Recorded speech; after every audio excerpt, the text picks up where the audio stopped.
We're joined now by Donald Trump Jr. Don, thanks so much for coming on. So what do you think the lesson of impeachment is, other than obviously we owe Ukraine everything we have? But beyond that, like, what's your takeaway from all this? Well, listen, I think the obvious lesson is that the do-nothing Democrats are going to just do that. Impeachment didn't even meet Nancy Pelosi's own criteria when she set this out a few months ago. And the real problem is the Democrats and Nancy are so blinded by hatred of Donald Trump, that they can't even function. They literally cannot do anything. As they are pushing the Russia hoax, Donald Trump is signing the USMCA and getting that done, fixing NAFTA. Okay, as they're signing the articles of impeachment, Tucker, he's signing a historic trade deal with China.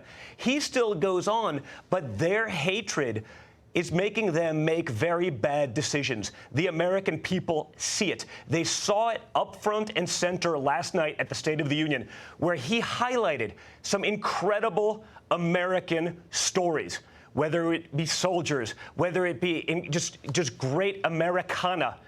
And you see them sitting there not clapping, miserable. Well, that's for sure. But may I just back up for a second and ask you the obvious political question? Because this was a political process with political goals. They're not stupid. It was clear from day one that this was likely to be counterproductive. They wanted to hurt the president. They helped him. Why did they do this?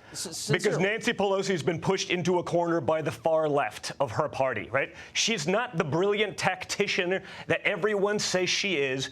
She's been bullied by a progressive left that has absolutely lost their minds. But the American people have not lost their way, Tucker. They get it. They have seen through the nonsense. They see that the impeachment hoax, which they've been pushing for 3.5 years now, is just that. It's a hoax. Okay? They couldn't do it with Russia collusion. This is just version 3.0 at this point. They've lost that battle. The American people want to see them getting in there, fixing maybe infrastructure. We have plenty of things that we could do. Infrastructure would be a great one for my father because he's actually a builder, not a politician. He would do incredible things for America with that. But they could tackle drug pricing. They could tackle any number of things. But your viewers cannot name one thing that they've even attempted to tackle other than to resist Donald Trump and his record of success. And it's not even it's not even sort of an interesting mission for a political party. I want to ask you about the vote today. So let's say you devoted your life as a businessman to buying companies and then firing a lot of people and offshoring a lot of the company, and you got rich doing that. Whatever, a lot of people do that. Private equity is fine. But would you be in a position to then deliver overwrought moral lectures to others? Well, no. And the gentleman, the senator who did that, it's sort of ironic when you look at even his political career. He's flip-flopped for political expediency on every major conservative issue that he says he believes in now that he's in Utah again. Just go look at the record, guys. It speaks for himself, whether it's his track record on life. The reality is this. He has come to Donald Trump for his endorsement, for money when he was running. He blew his chance bigly. And he's so bitter about it that he cannot let it go, Tucker. He cannot do the right thing. He cannot do what the people of his state want.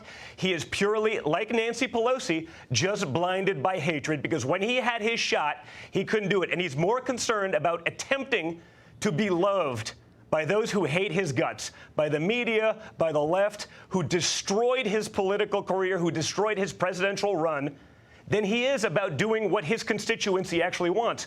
And it's become now so transparent that you can't even hide from it. He's not brave. He's a coward. I just think it's funny that people who are so angry feel the need, rather than just be angry, I don't like you, I'm doing this, feel the need to give you a lecture about how good they are as people. Wonderful guy. Just look at the record. Speaks for itself. Don, thanks so much for joining us. Great to be with you.